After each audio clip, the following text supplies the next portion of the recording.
Hi உறவுகளே, எல்லோரும் எப்படி இருக்கீங்க? நல்லா இருக்கீங்களா? நாங்கள் இங்கே ரொம்ப நல்லாயிருக்கோம். இன்றைக்கி தக்காளி, வெங்காயம், உருளைக்கிழங்கு போட்டு கிரேவி பண்ண போகிறேன். சப்பாத்திக்கு தொட்டுக்கிட்டு. அதுக்கு 1 ஸ்பூன் கடுகு, 1/2 ஸ்பூன் ஜீரகம், 1/2 ஸ்பூன் சோம்பு, தக்காளி ஒரு 400 கிராம் தக்காளி, 2 மீடியம் பெரிய வெங்காயம், கருவேப்பிலை, 1 கட்டி பூண்டு, 4 பச்சை மிளகாய் வெட்டி வச்சுருக்கேன். இதுக்கு வேக வச்ச உருளைக்கிழங்கு, நான் உருளைக்கிழங்கு வேக வச்சுருக்கேன்.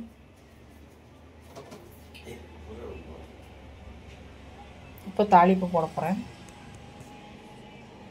பானை வச்சுருக்கேன். 2 கரண்டி எண்ணெய் ஊற்றுறேன். 2.5 கரண்டி எண்ணெய் ஊற்றி கடுகு, சோம்பு, சீரகம் எல்லாத்தையும் போடுறேன்.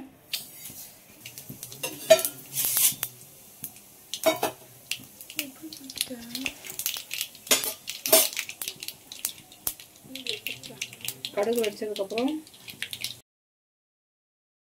பூண்டு போடுறேன். பூண்டு, பச்சை மிளகாய்,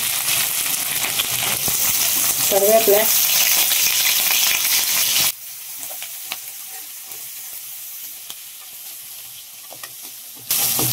வச்சுட்டு வெங்காயம் போடுறேன்.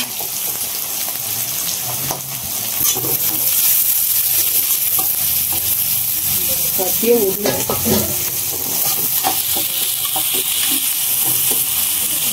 கொஞ்சம் வதங்கட்டும். 1/2 ஸ்பூன் உப்பு போடுற வெங்காயம் வதங்குறதுக்கு. உப்பு போட்டு கொஞ்சம் வதக்குறேன்.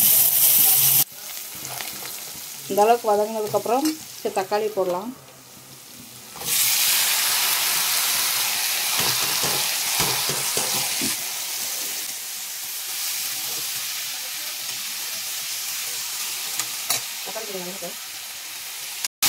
தக்காளி கொஞ்சம் வதங்கட்டும்.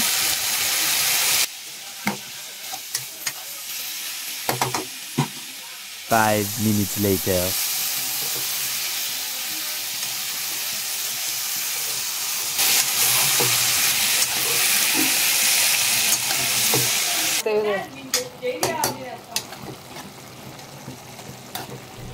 Much later. நல்லா வதக்கணும். வதக்கிட்டு 1/4 ஸ்பூன் மஞ்சள், கொஞ்சம் மிளகாத்தூள் போட்டு வதக்கிட்டு அது மாவு மாதிரி இருக்கணும். அது கிடைக்க முடியும்.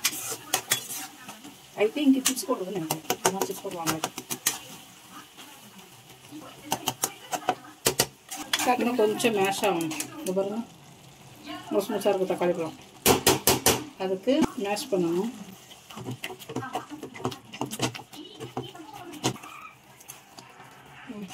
இதெல்லாம் மேஷ் பண்ணிக்கிறேன். உப்பு பார்க்கலாம். அதெல்லாம் காட்டக்கூடாது. காட்டலாம். உப்பு இல்லை, உப்பு போடுறேன். அப்படியே வெங்காயம் நறுக்கிறதுக்கு மட்டும்தான் போட்டோம். அப்புறம் இதுக்கு சேர்த்து போடுறோம்.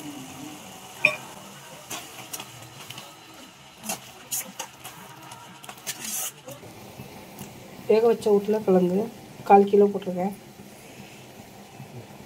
அதை மேஷ் பண்ணுறேன். ஒரு 4 ஸ்பூன் எடுத்து மேஷ் பண்ணுங்கள். சும்மா 1-2 மேஷ் பண்ண போதும்.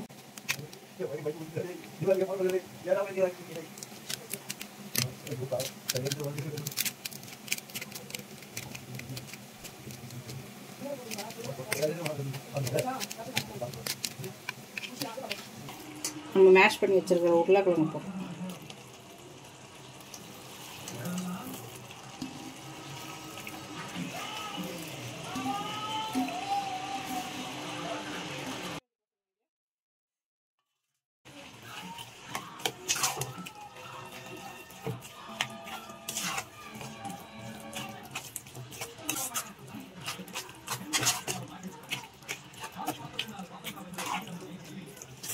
கொஞ்சமாக தண்ணி ஊற்றுறேன்.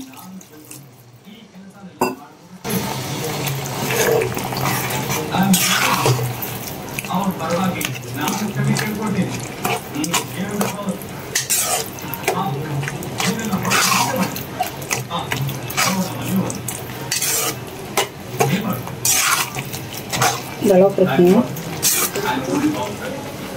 இந்த இடத்துல உப்பு காரம் பார்த்துக்கோங்க. 5 minutes later.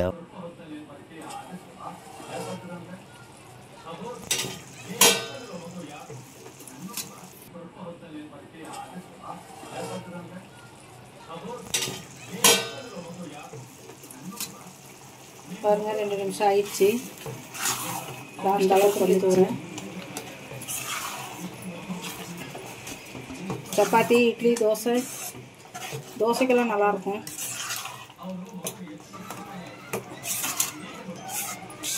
ட்ரை பண்ணி பாருங்கள், ஒரு ரொட்டி நல்லாயிருக்கும் சப்பாத்திக்கு. ட்ரை பண்ணி பாருங்கள், இது ஒரு ரொட்டி நல்லாயிருக்கும் சப்பாத்திக்கு. பாருங்கள் பிடிச்சிருந்தா லைக் பண்ணுங்கள், ஷேர் பண்ணுங்கள், கமெண்ட் பண்ணுங்கள். எப்படி இருக்குன்னு டேஸ்ட் பார்த்து சொல்லுங்கள். நீங்களும் வீட்டில் ட்ரை பண்ணுங்கள்.